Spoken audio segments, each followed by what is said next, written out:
Welcome to the Globesville Lecture. I have been remiss to not introduce what I've been talking about many, many times. Now I am. Today we're talking about I should have been fired. Let's get to it. Globesville is all about understanding like how we're interacting in the real world. Like this is a sort of like real world job inside the economy of Globesville and obviously within NYIT. So I figured what better than to share some of the lessons I've learned about almost being fired multiple times from my first job. And jumping into it, there are 5 things that I'm going to talk about today. First here, invest in me, and this is a sort of invest in yourself. Conceptually, this is what I'm actually talking about. If you think about post-graduation, I really believe people stop investing in themselves. This is money, this is time, right? So right now, you guys are here. You are heavily invested, believe it or not, in your education. You are spending a heck of a lot. You're bringing on loans. James, how many loans do you have? 0. Awesome. See, look how invested he is. The average person in the United States is going to graduate with $26,500 in debt. That's the average number. What's interesting is once you hit the job and marketplace, the amount that we're investing in ourselves, and what I mean by this is in the actual education value of what we're learning here or some of these free books here, drops off the face of a cliff. And maybe you have post-grad and things like that, but this is the trajectory for most of it. And I have a huge problem with this, where starting a job, you have this assumption that, oh, good, I'm done with learning. For me, this was the opposite. I spent a lot more time after graduating, realized that, oh gosh, I didn't learn any of the requisite things I necessarily needed to for the job I wanted. So that enters into this battle with business school. Anyone here thinking about business school? That's a no. You get 3 things out of business school: knowledge, network, and knighthood. When you're thinking about this equation, all of these things, I believe, could be gotten from internal means by looking at taking people, literally finding mentors out there in the field that you're interested in and just taking them to lunch. Few people will turn down a free lunch. So if you're interested in graphic design, if you're interested in marketing and communications, you find that person, you take them to lunch, and literally you pick their brain as an informational. Wait, just like that? Just like that. Just like, hey, go buy me a lunch. I know I don't know you, but I'm super interested in the work that you're doing. This is in the field and something I spent a long time studying. Would you mind if I took you to lunch or get a coffee? And few people will say no to that. It is one of the fundamental things that you get out of business school, this network idea. Well, what's the difference of that or finding a great professor than just saying, well, heck, you are a rock star in this sector. Can I take you to lunch? And the worst thing that says what happens. What is the worst thing that will happen? No. They'll punch you. That's it. No. They will not punch you. You can't punch someone. Unless you're going after like a UFC sort of like mentor, they will not punch you. I'm taking your word for it, but I don't know. Books and websites. It's like asking a girl out on a date, It is exactly like asking a girl out on a date. Except different. Yes, completely different. Networking is a whole different type of dating. Yeah. Similar though. There are a lot of parallels. It's like future. It's like For me, it's all the same. Dating for money. Wait. Dating for money. These Coca-Colas are still It's very right. similar to dating. It's very similar to dating. So in this sort of DIY business school, next thing, books and websites, especially now where you have things like Coursera or Udemy where you can watch literally anything that you're interested in learning. If you're learning code, you can go to Code Academy. You can start something. You can create your own side business. Whatever it is that you're interested in, it should be graphic design or communications. You can think about what are the side businesses that you can start. And with the amount of money you ultimately end up investing in business school, you could take literally a fraction of that, start something, fail it wildly, and still learn a heck of a lot by going through the motions of creating your own company. Hey, what's up, bud? All right. Conferences, super useful. Once you get out there in the field, looking at, I'm sure, whatever industry you end up in, people love conferences. And you can go there, network. And get free pens. Get free pens. Speaking of pens, writing and speaking. Try to write about the topic that you're interested in, either in a personal blog or in general on guest blogging on other locations. Writing about your field will ultimately improve that reputation. So I was talking about knowledge, network, and knighthood. This network and knighthood element, right? When someone's dubbed a knight, they can then suddenly fight like 10 men. Is this sort of reputation. So if you suddenly begin to get published in even small newspaper and elements of magazines, this can build toward your own reputation. So that's this invest in me concept. And Greg, we're talking about why I should have been fired and what I learned along the way. We get to the fired part toward the end, so you haven't missed the funny part. I haven't been funny yet. You're not fired yet. You're not fired yet. No, Greg's fired. Yeah. All right. So this idea of being dispensable in the workplace. And this is what I mean here. Quote by Guy Kawasaki, the goal in your job should be to become dispensable. And this does not mean like be useless in your job. This is, don't think about your job so much as like, oh, my job is to update this blog and flip this light switch up and down. And if I just do this indefinitely, I will, be able to be happy for the next, 10, 20 years. You have to always be pushing beyond, so teaching the next person how to turn this light switch up and down and update these numbers. So, Greg, for instance, in the role of Globesville, if your job maintained just at updating these numbers every single day and you didn't learn how to script that, you wouldn't be progressing. You would be staying with this sort of like job I have and not wanting to become dispensable.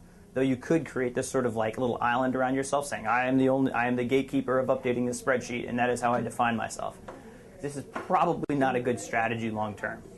Training that next person to take that over and managing that, even though you may be dealing with some fear of like, well, when I get fired? No, because you're the guy who knows how to do that, but also has grown. Working for the job you want, not the one you have. So staying with that analogy there with Greg working as updating the numbers, perhaps there'd be another job that you want in scripting or developing the website or something in digital strategy. Teaching people everything you know. This was very powerful for me early on. I didn't know a whole lot about certainly technology and digital strategy, but everything I learned, I then turned around and taught other people on my team. And as my team got better and smarter than I was able to do a lot more with my time at work. And then avoid creating fiefdoms. Does anyone know what a fiefdom is? Yeah, that's like these small kingdoms in feudal times. It's that, right? Exactly. King Henry II had a huge problem. Ton of land in England. No way to manage it all. So what he did, divided up into fiefdoms. You have a lord, you've got serfs, and they create this classic moat, different rules, responsibilities, usually meaning that they took advantage of the people of the land there. And inside of a company, you will end up seeing this a lot.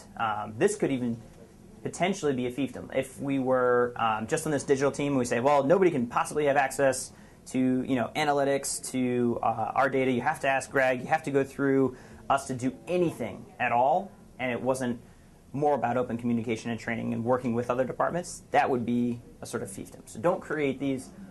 They ultimately stifle not only the company, but I think your career as well. Follow the fear. And what I mean by this guy is Seth Godin, and if you're writing down or thinking about books to chase down and you're interested in marketing, I consider this guy the absolute beginning, middle, and end of a lot of what I think everyone should be understanding about marketing and communication. He talks about this idea in Linchpin of the lizard brain, and we all have this lizard brain, the medulla oblongata, the thing in your brain that says, don't go outside, there are jaguars out there and they will eat you. Be afraid of new things. It's this immediate fight or flight response that creeps its way, even though we have evolved so far as to use a laptop in every home, still have this like mentality of, don't get eaten by the jaguar in the backyard. And how this represents and manifests in the workplace is that taking on new responsibilities, things that are stretch goals or applying for that job that is like a little bit beyond your reach, suddenly you get this, I'm gonna get a no, someone's gonna punch me in the face. This irrational fear that stems from, being chased around by cougars. And so if you can acknowledge that and definitely see where it shows up in the workplace, you can do a heck of a lot more, take a higher level of risks, and just recognize when you find fear in what you're doing. So you can also use this to your advantage. You know that people are motivated by two things, either by fear or by love. And a lot of times it is fear of losing your job in the workplace. And so when we were motivating people in the class and we were talking about using those 3 R's, the relationship, reputation, and role power, when you're communicating with people, you can talk about their fears. In this class or Globesville, potentially it is getting a bad grade, or with regard to your peers, making it seem like you're not working hard or letting the team down, or something like getting a job. And right now, I'm arguably trying to get your attention by saying, if you don't listen, you're going to get fired from your first job, like I almost got fired. But I'm not. So you can also use this as an alarm for growth. This idea of like, oh, I'm afraid of taking that next step or learning this new thing because I'm going to fail, because I'm going to get punched in the face, because I'm going to get basically a no, and that's the worst thing that's going to happen. But in your mind, again, this sort of jaguar chasing you around, maybe causing you not to take the next step. So when you have this like fear, maybe I shouldn't be doing this next step, that can be actually an alarm for actually that's exactly what I should do. I should be bungee jumping right now. I should be skydiving because it is something that scares the heck out of me. All right. I'll totally bungee jump. I believe you. So follow the fear. Something that served me well. Giving credit. I really believe this. Ideas are cheap, and it's ultimately the execution that matters. The idea for Globesville, cheap. Anyone has it. Tons of people have had it before. It is ultimately the execution that has gotten us to the numbers that that Greg reports on. To some of these videos that now we're like turning out, we can hit 300 views plus each time. So this idea of creating Globesville in the beginning was pretty simple. Students creating digital media for an audience of students, alumni, future potential students. This is something that anyone could have started, but ultimately the execution, the teamwork, and the group work towards this end has made this matter. I always laugh when people make me sign NDAs, non-disclosure agreements. Have you guys heard of those before? And they're like, you have to sign this NDA before we can talk. I love that because they think that they're like the tiny little snowflake, unique among the world who's only thought of this idea of creating an app about whatever it may be. And it's really and this is what inside of venture capital firms look for. They look for the team that's building the thing. They could care a lot less about what that thing is, because ultimately you take it off the runway and you're like, well, heck, that wing is broken. We have to make this something different. Giving credit, and here's a picture of a money tree. Because I think it serves this analogy that giving credit to other people for doing great work, patting them on the back and giving this credit is renewable, right? It's not going to run out. It's not like I have like a credit bag back here. I'm like, well, if I give too many people, pat on the back and say, hey, nice job on that, then I'm going to run out of this. And I'm just curious in here for giving feedback to people, and this is what I'm talking about, credit or feedback. Positive to negative. What do you guys think? And I'll start with open-ended. What do you guys think positive to negative ratio for an effective workplace, what you should be giving positive to negative as a ratio? 4 to 1. All right. 80-20. I was going to say that. Something like that. All right, so 4 to 1. Was that positive to negative, Donnie? I think it was 4 negative, 1 positive. I think that's what Doc was going. No. Anybody higher or lower? Anyone want to say like? I was going to say 80-20. I'm not going to cheat because you and I talked about this. So that's 5 to 1. That's 5 to 1. All right, should be. 5 to 1. I'm not very good at math. Oh No, we're not. So I'll put this at 1 to 1 here, and I'll put this 8 to 1 here. So as you're looking at this, just think really quickly. Like, look at this range, 1 to 1. That means, hey, you did a really good job by showing up to class today, and you're paying attention. Nice job. That time when you created that vertical video of your Globesville Minute, that was not as great, but I know you're going to do better. I did. There we go. Yes, you did. I remember that. All right, that's at the 1 to 1. And at the 8 to 1 is like a lot of positive reinforcement, and then finally at one point I get to that time when you did the vertical video, it suggested that you weren't paying attention. Hey, can you improve that next time? Where do you think we've fallen at Globesville? I'm curious. Oh my God, my husband has the same ring. Throw up. Terrible. Huh? Wait, what was that? What's the question? Where are we? Like, over, where do you think we are? This is a terrible way of doing this. I apologize. Which, are we here? Here? Throw up your hand if you say we're here. What are you talking about? Globesville. It's a good question. I'd say internally just within this group. Or are we here? Are we 8 positive to 1? No? No votes. Next vote. Are we like 5 to 1 range? That one. That one? Yeah. All right, 1 vote there. For that one, because I made that number. Who thinks we're at a 4 to 1 range? Everybody. And who thinks that we're at the like 1 to 1 range? Donnie. Nice job on camera, by the way. You've gotten a lot better all semester. Don't think it's gone unnoticed. And there it goes. So Wait for the other side. while I wish I could say I've been like recording you nonstop, and I've been counting all of these interactions, it's an interesting way of keeping metrics on yourself and thinking about it. I would say we are probably closer to this this range here, it's like 2 to 1 or so. The way I've been taught is that we should be here. We should be closer to like a 7 to 1 area, which seems crazy. You're just giving it away like candy, like it's a money tree. But in an effective workplace, if you're trying to have people ultimately respond when it is time to give constructive and on the negative side of feedback, if that is all you're giving out, people will throw up this wall and say, I'm not listening to this person because they are a jerk.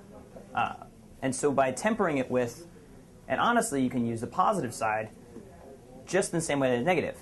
Hey, remember that time you created awesome videos from the vertical slant? You did a great job when you submitted those Google Minutes. You should keep on going with that direction. I think you do great Google Minutes. I'm giving you the same feedback of don't use it in a vertical. Instead of the negative, spun it to the positive and say I can still get the same outcome I'm looking for. Simple ideas, but can have a large impact. And the thing is, you really notice it when people do it wrong, is the big thing. Saying thank you to the people that have had an impact on your career, even though it's small. In this case, I definitely thank Professors Hansen and Fizz for letting me be a professor here. So thanks, guys. You guys are awesome. Though I give it a 50-50 chance, a 10% chance that you ever watch this point of the video. But thank you, guys. We're going to annotate it later. Yeah? Awesome. Yeah, we'll just write to there. Sometimes Fizz watches in the car. It just really Don't watch Fizz. Don't watch in the car, man. But thank you. You can... Really? Yeah, he does. He does those local minutes in the car. Don't shoot. Hey, Professor Fizz, can I give you constructive feedback? When you don't create local minutes in the car out there in the world, they're awesome. Keep creating those that are not in the car. See that? Positive feedback. 1 for the win. You can accomplish a lot if you're willing not to take the credit for it. This is really hard because a lot of times I think in a workplace we live in like a credit economy. Like, oh, I totally came up with that idea last week and that was like totally my win. You know, this whole idea to start promoting videos in the middle of our emails. That was my idea. That we totally got that.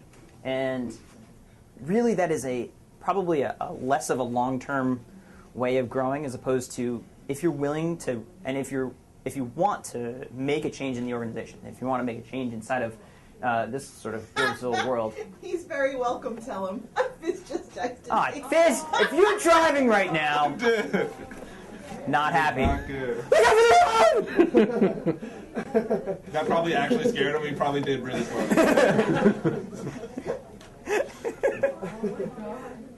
That's Here's the worst example you can Alrighty. right now. Let's say if I'm really trying to accomplish something. Hey, come and grab a seat. If I'm really trying to accomplish something in my organization, if I'm willing not to take the credit for it and ultimately have it be a team win, like our whole team came up with the idea to do the, divide everyone in half and come up with a challenge that gets us a whole bunch of Facebook followers. If I'm willing to have that be a team win and we collaboratively create that and everyone has ownership of it, there's a much higher likelihood that people are going to continue that behavior, continue that sort of change in the organization that we want to see, rather than I came up with this idea in an ivory tower and I bestowed it upon you all to execute has less of a chance. And I don't know if you've seen this movie, but the best kinds of ideas and organizational change are the ones that you came up with and then it came out of someone's mouth. And you're like, that is a great idea. And you keep your mouth shut even though you realize that, yes, you came up with it the other week and you've been planting it into the group for it to come up.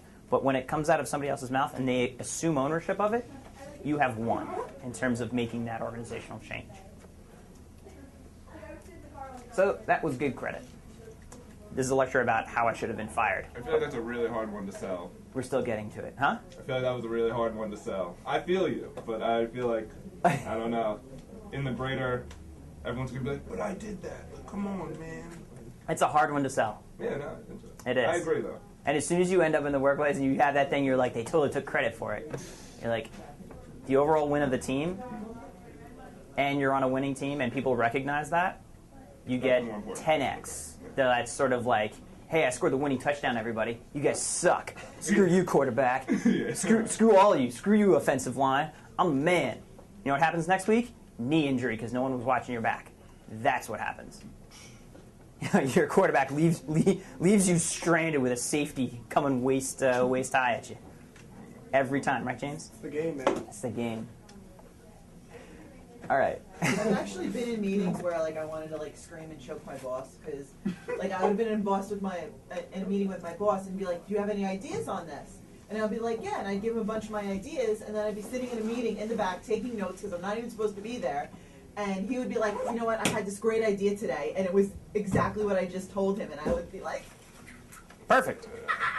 But That's you know, awesome. I could never say anything. I would just sit there It's not about But taking you that credit, recognize but it. who then becomes the valuable asset on the team.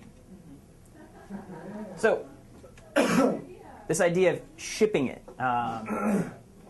came from this guy who drilled it in my head, Seth Godin. I already mentioned him, So this fantastic Seth guy- marketing guy. This Seth guy, yeah. Does he give you kickbacks for mentioning his name every lecture, or? He has really cool classes, so he had to get that money somewhere. No. Have you ever met him? Of course you have, right? Yes. At least once. Yes, I took Is that your mentor? a course. Yes. Take him out to lunch? I actually did take him out to lunch. What? But I got accepted to a program that he did for 1 week in an executive nano MBA, and learned directly from him. So he has a great way of framing marketing ideas, but no kickbacks though. Good question. I should put a disclaimer on all of my presentations and lectures though. So you actually just really like him, which is Yeah. something. Yeah, it's all right to have a man crush on a guy. Oh yeah. My I have marketing teacher. multiple man crushes. Come on, man. Come on, man. Multiple man. I get the good crushes, shot. Whatever. You get the winning shot. A winning shot to be certain. May or may not. Sorry. My saying? sales marketing teacher yesterday Turn that into a mentioned GIF one of and his just, books too. Put it on the And I was like, Google list. really? I can't get away from this guy. Just read everything you do. Okay. Colin? Set growth goals. And what I mean by growth goals, they're different than just general, say, goal pie in the sky, sort of, I want to be, a celebrity like Justin Bieber someday. And I'm going to create. Huh? That will literally never happen to anybody in this. That will literally never happen. It's Never impossible. say Never say never. Have you not watched this video? I will bet everyone in movie. here so much money that will never happen. So setting growth. So much money? Yeah. Setting growth goals and things that you build toward rather than, I hope I hit the lottery and suddenly I get this thing. There's a big, big difference. And saying, I'm going to be famous one day and that's my goal means that I'm going to do what I'm continuing to do and then hope that one day I, hit the lottery. That talent agent finally walks into the, back room of the shop where I'm working and says, you're the person. That doesn't happen. And it's like playing the lottery. And that's how you lose. The lottery is a dumb tax. It is a tax on people that don't understand odds. And so setting goals I'm going to win the lottery and that's how I'm going to be financially solvent someday, those types of goals, super dangerous. Growth goals, things like I'm going to become a writer by writing something every single week and ultimately I'm going to get something published in a paper or magazine. That is my goal. And even if I fail, I'm going to have 200 works that I have put out there in the world for someone to have read. And I built something even though I didn't hit this, celebrity lottery style goal. Oh, that's actually like, May yeah, not man, scratch that's the way to offs. go. That's how I do it. All right. Oh, scratch offs, man. In terms of shipping something, right? Starting something on your own. A lot of fear involved in there. There are a lot of like cougars chasing you around, going to eat you for certain. But there's two reasons Ty why has cougars chasing him around all the time. I'm chasing them too. I've It's used just the wrong constant. analogy. It's really just constant. I mean, All right, let's go with woolly mammoth.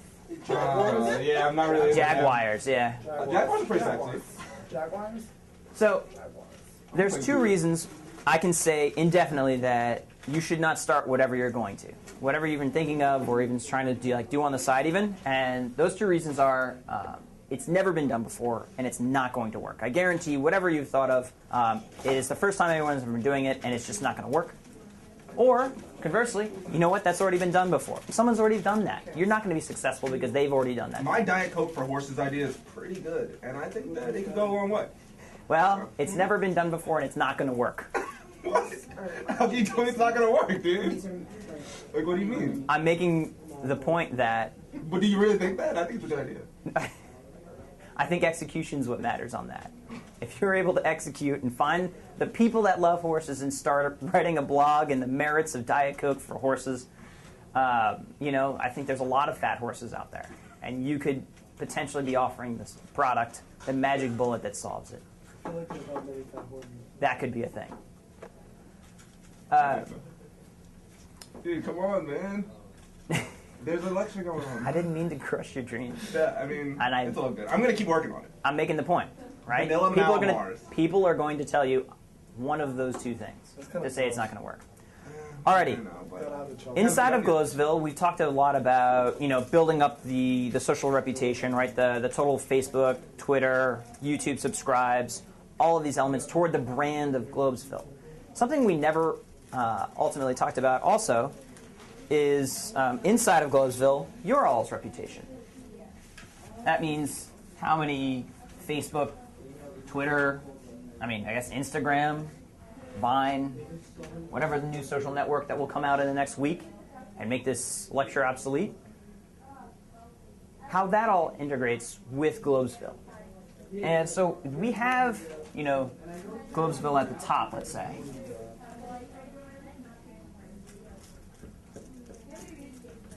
Right, so we have Twitter, Facebook, YouTube, at the top. And this was all that mattered. Next semester, I'll probably be spending a little bit more time on this. But what is ultimately driving a lot of the success of all this? What happened when we set the two teams against each other in the Twitter versus Facebook battle? What happened? We made our friends follow it. That's exactly right. Glowsville is nothing without you guys and your relevant networks and your ability to promote and work on what's being talked about inside of Glowsville. So this network right now we have, our 30-plus students, and we've got our connections in here.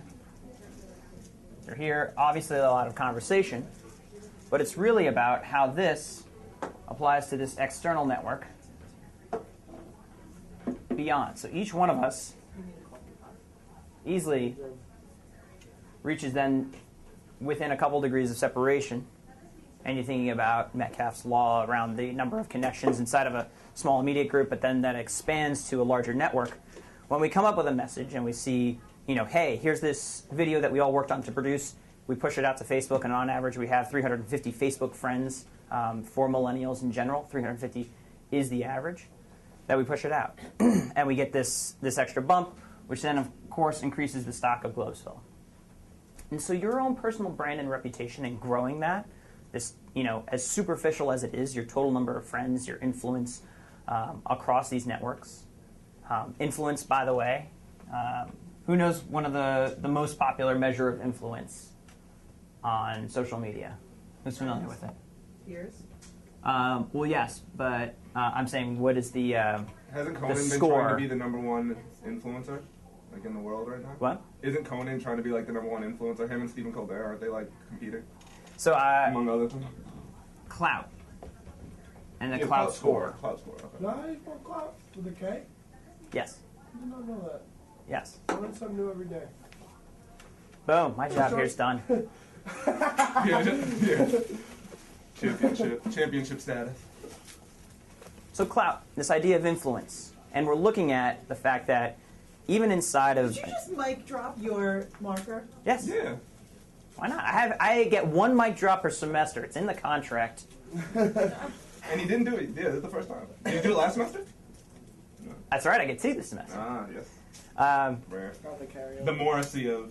We already know that inside of our own network, right, there are super users, like Brendan, for example, who was able to push his video a lot farther because he had a larger social network and more influence. And so as Brendan continues in his career, and he wants to continue in, say, digital media journalism, this growing, like right now, the asset he's building inside of Glowsville is going to continue with him. And so I'd be hard-pressed for any one of you to tell me an industry that you're headed to where having something of a larger following wouldn't help you. I think that's covered. Any confusion on this?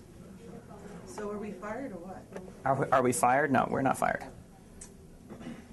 All right, power off, you stupid thing. So building an audience, especially early on, will help not only you, but also your organization. As we've seen with Glowsville, that was the case, and the same is true when you go out into the world. So shipping it, putting something out there in the world that's in line with your interests, creating your own blog, creating your own company, even if it's small in size, you learn a lot more, and the worst thing is that you build an audience or you build experience by putting something out in the world. If you wait and wait and wait and wait before launching a thing, let's say we had spent all semester saying, well, we got to wait until we have the perfect video, right? Wow, it's not perfect. Send it back into the editing room. Give it back to Donna to keep working. And we waited to post just one thing.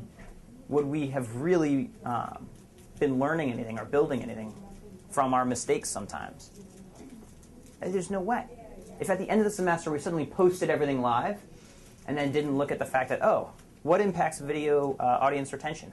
What is the best way to get a sudden push using what we've been using in the past? An email blast scheduled with Facebook and Twitter all at the same time on a Monday, and that's what broke literally Twitter and the YouTube counter. By the way, YouTube, come on, get it together. We have over 300 views in that video. Have we still not seen it? No. We still don't know? Nope. Damn. Frustrating. But we wouldn't get that type of knowledge if we weren't shipping it. And the same holds true for your own sort of work. All right, those are 5 things. Now I'm going to talk about my, very briefly, job evolution and how I should have been fired. So, story, George. I went for a PR job at DoSomething.org as a nonprofit. So I had been for 8 months looking for a nonprofit organization focused on youth to work in. Something that, drives my sort of motivation for getting a job was I don't want to just work for money. I really wanted to work towards something a little bit larger. Found DoSomething.org after 8 months. In the meantime, had supported myself by being a running coach and online poker player. I went to this PR job. And immediately in this first interview, they said, "You're terrible for this job." And I said, "Crap. But you're good for this other job, which is business development." I was like, fine. I just wanted to get in the door. This is coming from a book called Good to Great by Jim Collins. And in here, one of the tenets... What? Not Seth Godin, no. Jim Collins. Also, nothing, no kickbox here.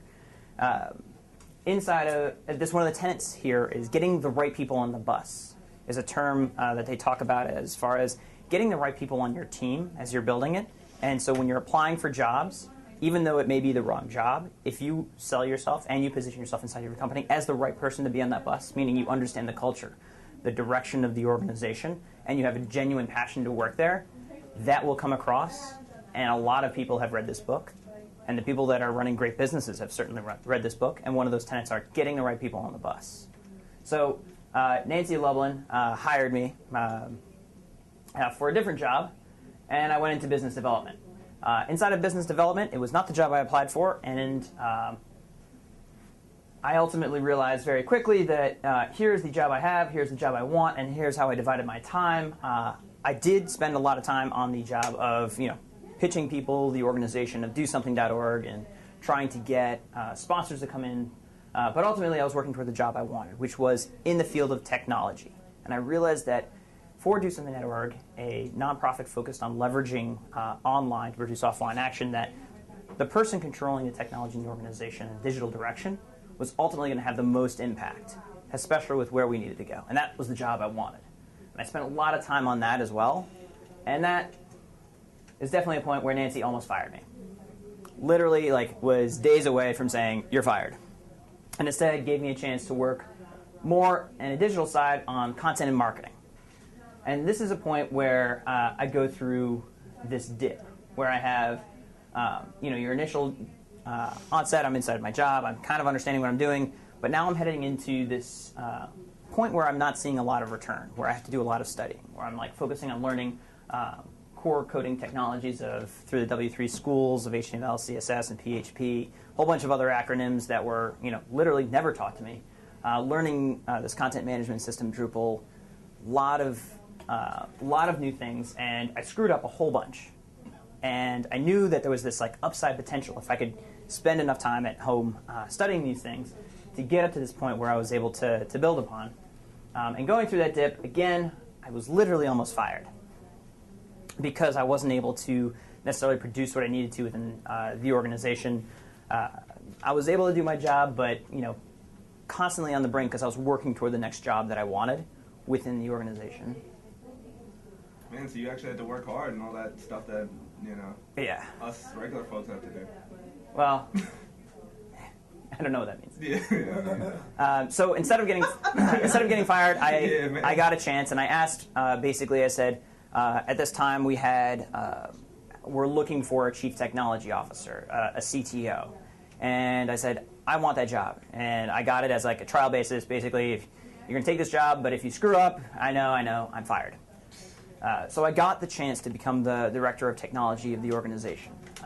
And I was able to build a team and relaunch our website at the time. And was able to win one of these guys, a Webby Award, There you go. for the redesign that we did. You can't hear it, No, unfortunately. Well, this is on YouTube, right? So This is on YouTube. that guy behind you. 5-word speech. Yes, that's mine behind you, right? See you next year. How old are you? How old am I right now?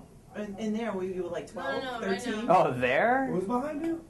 Well, that was Myers. 8 years ago, right? So in there, it's a 5-word speech. It's kind of like the Oscars for websites. Super geeky. Seth Meyers hosts it. It's awesome. My speech was, see you next year. 5-word speech. There you go. That's a good one. That was funny. Very sort of in the attitude of. Yeah, Yeah, that's, But got it's a great a laugh. that's what word. nerds do when they Yes, win awards. I think it is, and that was my joke. That, and I had a speech with a ton of things on it because I thought that was funny.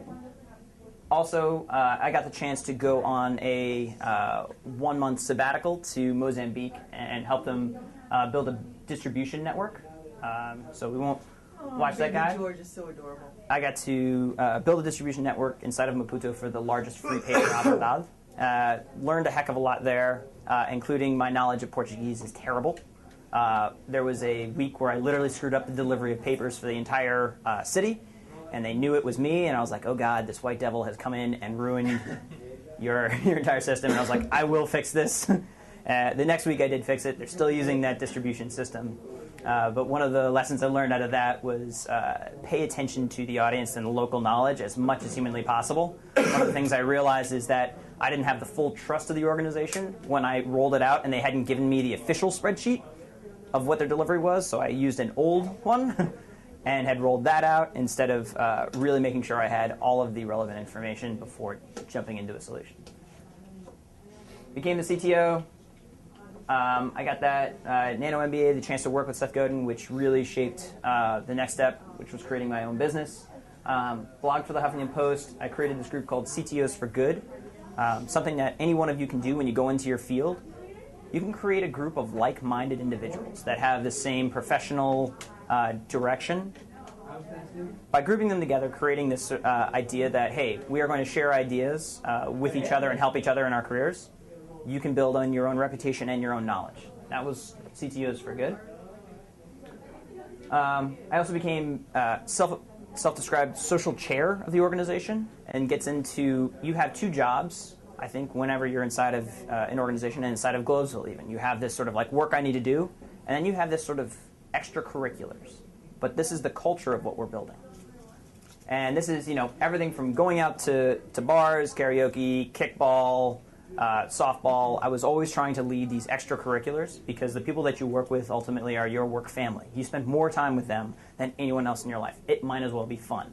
And it was a job I took on and a job that anyone can take on within an organization. And it's hilarious that there's a secret job market for social chair. There's a secret job market for somebody who can become this energy within an organization, and that can not only help the organization but help yourself in the same token because you enjoy working with these people. This book, Delivering Happiness, also not by Seth Godin, by Tony Hsieh, is all about the story of Zappos. You guys are familiar with this organization. They're ultimately were bought by Amazon, not because they deliver shoes, but because they have amazing customer service and a culture within the organization that says, we want to deliver wow. We want to have happy employees delivering a service that is willing to say, we're going to have a chat system and help network that will literally help you find a pizza in your own backyard if that makes you happy. By the way, we have shoes. This book, Zilch, also not by Seth Godin, Nancy Lublin, my boss, while I was at Do Something. In here, she talks about a lot of the things we learned, but also in there talks about how she almost fired me. So it is properly documented in here. You're in the book? I'm in the book. There's a part about me almost getting fired, but the learning that she had from it was, again, getting the right people on the bus and giving people this chance to grow within the organization. And when you're applying for jobs, a big thing that people are looking for is not what you're walking in the door with or the resume, but potential.